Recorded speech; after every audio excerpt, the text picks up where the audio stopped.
ಬಹಳ ದಿನಗಳ ನಂತರ ದೊಡ್ಡ ಮನೆಯಲ್ಲಿ ಶುಭ ಸಮಾರಂಭ. ಹೌದು ಸ್ನೇಹಿತರೆ, ಒಂದು ದೊಡ್ಡ ಮನೆಯಲ್ಲಿ ಶುಭ ಸಮಾರಂಭ ಇದೆ ಅಂತಕ್ಕಂಥದ್ದನ್ನು ನಾವು ಇಲ್ಲಿ ಹೇಳ್ಬೋದು. ಸೊ ತುಂಬಾ ಒಂದು ಒಳ್ಳೆಯ ಶುಭ ಸಮಾರಂಭ. ಸೊ ಆದಷ್ಟು ಬೇಗ ದೊಡ್ಡ ಮನೆಯಲ್ಲಿ ಒಂದು ಖುಷಿಯ ಹಬ್ಬದ ವಾತಾವರಣ. ಸೊ ಎಷ್ಟೋ ದಿನಗಳಾಯಿತು ಆಗೋಯಿತು ದೊಡ್ಡ ಮನೆಯಲ್ಲಿ ಒಂದು ಹಬ್ಬದ ವಾತಾವರಣ ನೋಡಿ.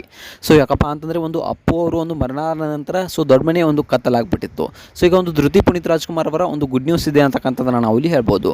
ಸೊ ಇನ್ನು ನೋಡಬೇಕಪ್ಪ ಅಂತಂದರೆ ಒಂದು ಧೃತಿ ಪುನೀತ್ ರಾಜ್ಕುಮಾರ್ ಅವರು ಒಂದು ಕನ್ನಡ ಇಂಡಸ್ಟ್ರಿಗೆ ಕಾಲಿಡ್ತಾ ಇದ್ದಾರೆ. ಸೊ ಅದು ಒಂದು ಪುನೀತ್ ರಾಜ್ಕುಮಾರ್ ಅವರ ಆಸೆ ಕೂಡ ಆಗಿತ್ತಂತೆ.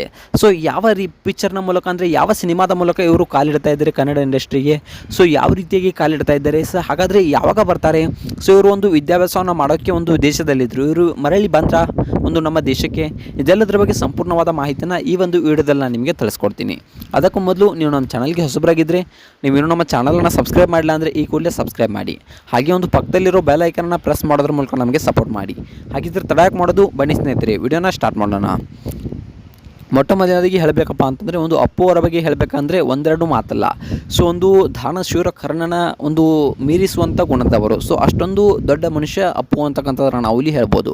ಸೊ ಇಂದಿಗೂ ಕೂಡ ದಾನ ಧರ್ಮಗಳನ್ನು ಮಾಡಿದ್ದನ್ನು ಎಲ್ಲೂ ಕೂಡ ಮುಕ್ತವಾಗಿ ಹಂಚಿಕೊಂಡಿಲ್ಲ. ಸೊ ಯಾವುದೇ ದಾನ ಧರ್ಮವನ್ನು ಮಾಡಿದರೂ ಕೂಡ ಅದನ್ನು ಗೌಪ್ಯವಾಗಿ ಇಟ್ಟಂಥ ವ್ಯಕ್ತಿ. ಸೊ ಇಂದಿನ ಕಾಲದಲ್ಲಿ ಸೊ ಯಾರೂ ಕೂಡ ಈ ರೀತಿಯಾಗಿ ಬದುಕೋದಿಲ್ಲ, ಬದುಕೋಕ್ಕೆ ಸಾಧ್ಯನೇ ಇಲ್ಲ ಅಂತಕ್ಕಂಥದ್ದನ್ನು ನಾವು ಇಲ್ಲಿ ಹೇಳ್ಬೋದು. ಅಪ್ಪು ಅಂತ ಮನುಷ್ಯ ಇಂದಿಗೂ ಕೂಡ ಇನ್ನು ಮುಂದೆ ಯಾವತ್ತಿಗೂ ಕೂಡ ಹುಟ್ಟೋದೇ ಇಲ್ಲ. ಸೊ ಅಂಥ ಒಂದು ಅಪ್ಪು ಅವರು ದೊಡ್ಡ ಗುಣದವರು. ಸೊ ಇಂದಿಗೂ ಕೂಡ ಸೊ ಯಾವ ರೀತಿ ಆಗುತ್ತೆಪ್ಪ ಅಂತಂದರೆ ಒಂದು ದಾನ ಧರ್ಮವನ್ನು ಮಾಡೋದು ಸಹಜ, ಆದರೆ ಅದನ್ನು ಎಲ್ಲರಿಗೂ ಯಾರಿಗೂ ಕೂಡ ಹೇಳ್ಕೊಳ್ಳದೇ ಇರೋ ರೀತಿ ಇದೆಯಲ್ಲ, ಅದು ತುಂಬ ಕಷ್ಟ ಅಂತಕ್ಕಂಥದ್ದನ್ನು ನಾವು ಇಲ್ಲಿ ಹೇಳ್ಬೋದು. ಸೊ ಅಂತಹ ಸಾಲಿನಲ್ಲಿ ಅಪ್ಪು ಅವರು ಬರ್ತಿದ್ದಾರೆ. ಸೊ ಅದಕ್ಕೆ ಇಂದಿಗೂ ಕೂಡ ಅವರು ಒಂದು ಎಲ್ಲರ ಮನೆಯಲ್ಲಿ ದೇವರ ಸ್ಥಾನದಲ್ಲಿ ಕೂತಿದ್ದಾರೆ. ಸೊ ಅಪ್ಪು ಅವರ ಬಗ್ಗೆ ಇಂದಿಗೂ ಕೂಡ ಕರ್ನಾಟಕದ ಜನತೆ ದೇವರ ಸ್ಥಾನದಲ್ಲಿ ಅಪ್ಪು ಅವರನ್ನು ಇಟ್ಟಿದ್ದಾರೆ. ಸೊ ತುಂಬ ಖುಷಿಯಾಗುತ್ತೆ. ನಮ್ಮ ಕರ್ನಾಟಕದ ಒಬ್ಬ ಹೆಮ್ಮೆಯ ನಟ ಈ ರೀತಿಯಾಗಿ ಮಾಡಿದ್ದಾರೆ ಅಂದರೆ ಒಂದು ಎದೆ ತಟ್ಕೊಂಡು ನಾವು ಹೇಳ್ಕೊಳ್ಬೋದು ಅನ್ನೋ ಮಾತನ್ನು ನಾವಿಲ್ಲಿ ಹೇಳ್ಬೋದು. ಇನ್ನು ನೋಡಬೇಕಪ್ಪ ಅಂತಂದರೆ ಧೃತಿ ಪುನೀತ್ ರಾಜ್ಕುಮಾರ್ ಅವರ ವಿದ್ಯಾಭ್ಯಾಸ ಈಗಾಗಲೇ ಒಂದು ವಿದೇಶದಲ್ಲಿ ಮುಗಿದಿದೆ. ಸೊ ಒಂದು ವಿದೇಶದಲ್ಲಿ ಮುಗಿದಿದೆ ಧೃತಿ ಪುನೀತ್ ರಾಜ್ಕುಮಾರ್ ಅವರ ವಿದ್ಯಾಭ್ಯಾಸ. ಇದಾದ ನಂತರ ಒಂದು ಅಪ್ಪು ಅವರ ಆಸೆ ಇದ್ದು ನನ್ನ ಮಗಳು ಕನ್ನಡ ಇಂಡಸ್ಟ್ರಿಗೆ ಬರಬೇಕು ಅನ್ನೋದು. ಸೊ ಈಗಾಗಲೇ ಒಂದು ಅಪ್ಪು ಅವರ ಆಸೆಯಂತೆ ಒಂದು ಧೃತಿ ಪುನೀತ್ ರಾಜ್ಕುಮಾರ್ ಅವರು ಒಂದು ವಿದೇಶದಲ್ಲಿ ತಮ್ಮ ಉನ್ನತ ವ್ಯಾಸಂಗವನ್ನು ಮುಗಿಸಿದ್ದಾರೆ. ಸೊ ಅಪ್ಪು ಅವರ ಆಸೆ ಆಗಿತ್ತು ನನ್ನ ಮಗಳು ವಿದೇಶದಲ್ಲಿ ಒಂದು ಪದವಿಯನ್ನು ಕಂಪ್ಲೀಟ್ ಮಾಡಬೇಕು ಅನ್ನೋದು.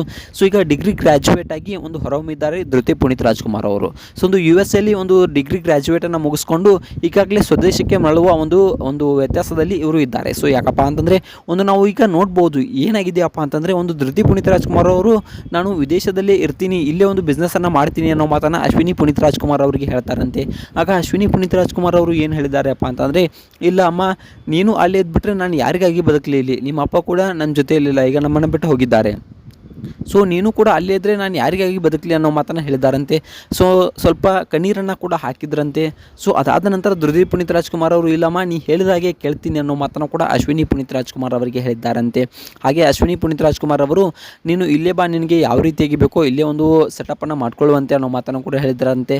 ಇನ್ನು ನೋಡ್ಬೇಕಪ್ಪ ಅಂತಂದರೆ ಅಪ್ಪು ಅವರ ಒಂದು ಕನಸಾಗಿತ್ತು, ಒಂದು PRK ಪ್ರೊಡಕ್ಷನ್ ಹೌಸನ್ನು ಒಂದು ಅಪ್ಪು ಅವರು ನಡೆಸ್ಕೊಂಡು ಹೋಗ್ತಾ ಇದ್ರು.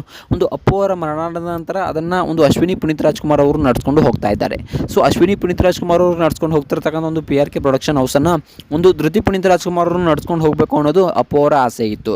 ಸೊ ಒಂದು PRK ಪ್ರೊಡಕ್ಷನ್ ಹೌಸನ್ನು ನಡೆಸ್ಕೊಂಡು ಹೋಗೋದ್ರ ಮೂಲಕ ಒಂದು ಕನ್ನಡ ಇಂಡಸ್ಟ್ರಿಗೆ ಧೃತಿ ಪುನೀತ್ ರಾಜ್ಕುಮಾರ್ ಅವರು ಕಾಲಿಡ್ತಾ ಇದ್ದಾರೆ. ಒಂದು ಗುಡ್ ನ್ಯೂಸ್ ಅಂತಕ್ಕಂಥದ್ದನ್ನು ನಾವು ಇಲ್ಲಿ ಹೇಳ್ಬೋದು.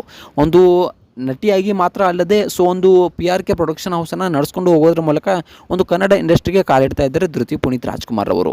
ಹಾಗೆ ನೋಡಬೇಕಪ್ಪ ಅಂತಂದರೆ ಮದುವೆಯ ಒಂದು ಹಬ್ಬದ ವಾತಾವರಣ ಎದ್ದಿದೆ ಅಂತಕ್ಕಂಥ ಸುದ್ದಿಗಳು ಕೇಳಿ ಬರ್ತಾ ಇವೆ. ಆದರೆ ಇದೆಲ್ಲೂ ಕೂಡ ಇನ್ನೂ ಕೂಡ ಒಂದು ಮದುವೆಯ ಬಗ್ಗೆ ಕನ್ಫರ್ಮ್ ಆಗಿಲ್ಲ. ಸೊ ಈ ಒಂದು ಧೃತಿ ಪುನೀತ್ ರಾಜ್ಕುಮಾರ್ ಅವರ ಬಗ್ಗೆ ನಿಮ್ಗೆ ಏನಿಸುತ್ತೆ? ಈ ಒಂದು PRK ಪ್ರೊಡಕ್ಷನ್ ಹೌಸನ್ನು ಒಂದು ಅಶ್ವಿನಿ ಪುನೀತ್ ರಾಜ್ಕುಮಾರ್ ಅವರು ನಡ್ಸ್ಕೊಂಡು ಹೋಗ್ಬೇಕಾ ಅಥವಾ ಧೃತಿ ಪುನೀತ್ ರಾಜ್ಕುಮಾರ್ ಅವರು ನಡ್ಸ್ಕೊಂಡು ಹೋಗ್ಬೇಕಾ? ಇದ್ರ ಬಗ್ಗೆ ನಿಮ್ಗೆ ಏನಿಸುತ್ತೆ ಅನ್ನೋದನ್ನ ಕಮೆಂಟ್ ಮಾಡಿ.